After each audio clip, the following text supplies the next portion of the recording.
はい、オニオンファクトリーの山内です。よろしくお願いします。今回ご紹介するのは、こちら、ザ・ビートルの、フロント 2way プラス、サブウーハーのオーディオシステムのご紹介です。はい、フォルクスワーゲンのビートルなんですけども、シ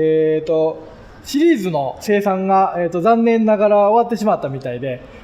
こちらのビートル、ザ・ビートルが、最終モデルということなんですが、そんな真っ赤なボディが印象的なね、この、1台をオニオンファクトリーでオーディオカスタムすることになりました。はい、オーディオシステムの方ですけども、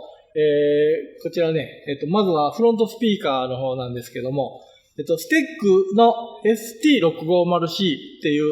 2way のスピーカーを、ラゲッジの方にある、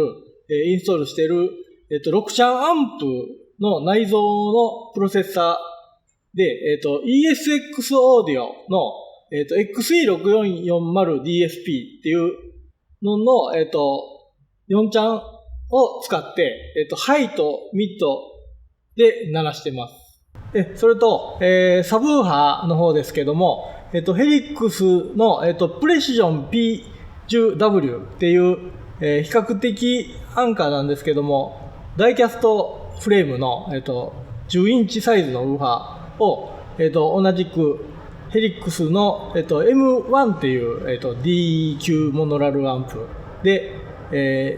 240W かけて4オームの 240W モノラルで鳴らしてます。はい、そして作り込みの方ですけれども、ツイッターの方はまず、A ピラーの方に作り込みしています。純正ピラー埋め込み型のマウントを MDF とカーボンファイバーパテで、作り込んで、形成しています。そしてそれを、ピアノブラックで、塗装仕上げして、アクリル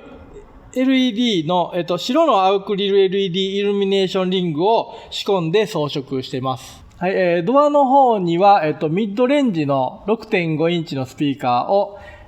純正デザインの内張りのそのままのデザインで、作ってまして、裏から、バッフルを立ち上げて、その間にこちらも、同じく白色のアクリル LED イルミネーションを、装飾しています。そして、ラゲッジのインストールの方ですけども、こちら。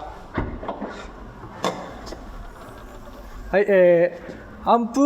ーハープロセッサーを並べて配置した、シンプルめのフラットインストールで、ワインレッドの、スウェード調の生地を、巻いた化粧パネルに、シルバーフレームを組み合わせるといったデザインに仕上げています。サブウーハーボックスの容量はちなみに約27リッター確保しています。はい、純正からおしゃれな雰囲気に仕上がっているザ・ビートルの内装ですけども、そのデザインをできるだけ崩さないように、それでもやっぱりいい音にはしたいみたいな、要望を結構いい感じに満たせたような一台に仕上がったんじゃないかなと思います。以上、ザ・ビートルフロント 2way プラス、サブウーハーオーディオシステムのご紹介でした。ありがとうございます。